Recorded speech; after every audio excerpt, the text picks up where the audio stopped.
Hey guys, thanks for tuning in to another broadcast. Today I want to talk about Marvel writer Dan Slott admitting on comic book resources that he pretended to be a comics fan online and gave him a, quote, taste of the harassment that writers receive. More specifically, Dan Slott did something that would get any normal person fired from their job, particularly since Dan admits in the same exchange that he's had to deal with the, quote, NYPD, the NYPD Cybercrimes Unit, and the District Attorney's Office. Guys, this is huge. I did not know about this story until today, but it is a prime example of why the industry is tanking. The guy who writes The Amazing Spider-Man admits that he went full Doc Ock on a fan and is almost gleeful in his recounting of the story. Meanwhile, the guy says that the repercussions lasted long after Dan's gag, which is a euphemism he uses with the individual to take away from the seriousness of his actions. And get this, as the whole thing continued to unfold, Dan Slott blamed, quote, deranged Paul Revere's for the repercussions of his actions. Subscribers know that it was just days ago that I released a video titled Marvel Takes Aim at Paul Revere's King Alonzo, Redcoats Must Go. So Dan is watching my videos and tying me to his irresponsible and perhaps civil lawsuit-worthy behavior. So here's the deal. This guy, Farmer Nudie, says that the creators are reaping what they've sown and that they have a history of being jerks to civil fans, and Dan weirdly brings up a story that happened years ago involving the two men. He says, and I quote, "As a gag, I pretended that your screen name was actually some kind of sock puppet account I'd created. And when people on the message boards turned around and started treating you like me, when you had the smallest taste of some of that, and not even from every quarter, you shuttered your account. Your wife set up an account just to message me and ask me to wave a magic wand to undo it." The dude's wife had to step in to handle the mess that Dan created. Slott continues, "You got the briefest and smallest taste of some of the shit a comic creator has to deal with. As someone who's been shown stacks of files from the NYPD Cybercrimes Unit, and the District Attorney's Office, stuffed full with some of the most fucked up death threats over a comic book story, I pray you never have to take a good look at the full breadth and scope of it all." The guy responds, "You also bring up a third topic I wasn't even talking about. Even farther different when you tried stealing my identity as a joke or whatever.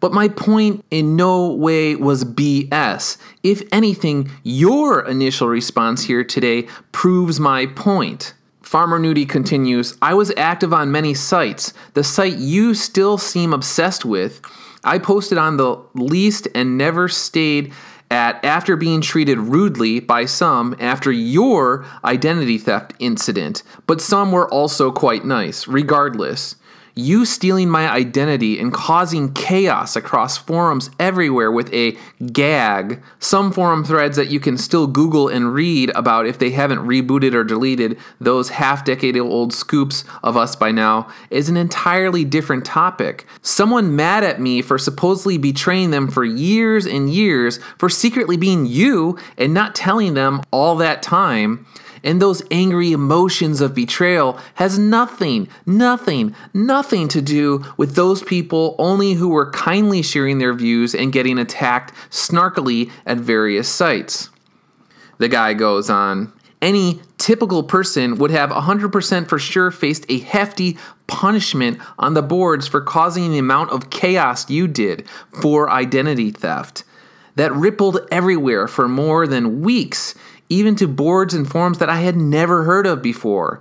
I could not go back to some sites even after you fixed it, because some people were still thinking I was actually Dan Slott." Okay, so now here's where it gets extra psycho. Dan Slott, after clearly having watched my video on the Paul Revere's of the comic industry, blames, quote, deranged Paul Revere's for the consequences of his unhinged online behavior. He says, "Some of the batshit crazy people from one of the sites you like to frequent ran with it. They were the ones that ran around the internet like deranged Paul Revere's. This wasn't some Machiavellian plot I'd hatched. It was one post that anyone with half a brain could have told was a joke." Got it? I'm to blame.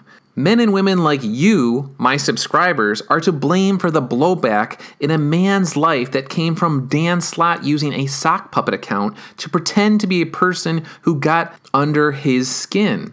How does this man still have a job at Marvel? How is this possible? How is it possible that he shows almost zero remorse for all the trouble he caused this individual and his wife? Here's the deal. I know about receiving threats. In fact, after one death threat sent my way on Twitter, I complained when the platform responded by saying it could not find a violation of the terms and services, and Twitter banned me for 30 days. And it took a personal email to the then CEO at the time to get it back.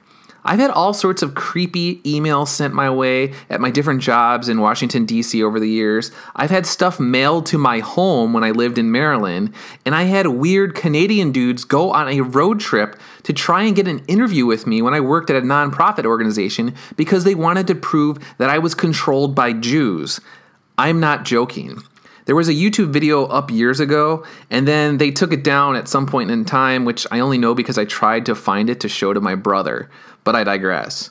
The point is that I would never pretend to be another guy while speaking from a position of authority and then issue a supervillain-like response years later that went, quote, again, "You got the briefest and smallest taste of some of the shit a comic creator has to deal with." This is why the comic industry is dying. Guys like Dan Slott are immature man-boys who engage in totally rampant behavior, and then they try and blame me and my subscribers for the bad blood that flows from their actions. Ask Marvel about this. Ask Disney about this. Spread the word, but don't use my words. Use Dan Slott's own words, because they are the most damning you can ever find. There are countless instances of him acting like an out-of-control moron over the years, but this is really the smoking gun. If you ever wanted to know why this guy should never have been writing the character associated with the motto, "With great power comes great responsibility," this is it. If you ever wondered why Dan Slott loves Dr. Octopus so much, look at this story on CBR's message boards. It's all there for the world to see, at least until he deletes it.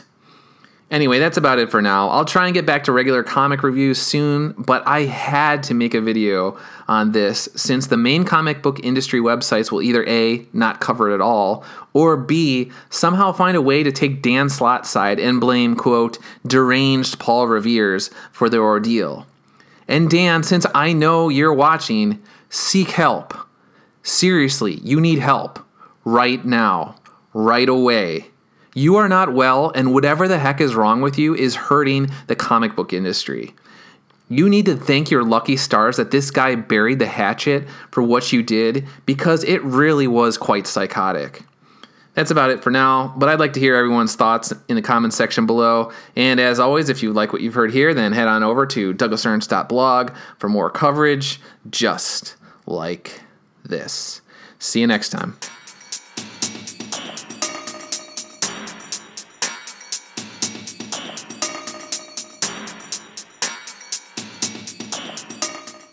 Okay, guys, for today's bonus section, I want to reread Dan's messages to this guy on Comic Book Resources, and then I'm going to add some extra supervillain flair to them.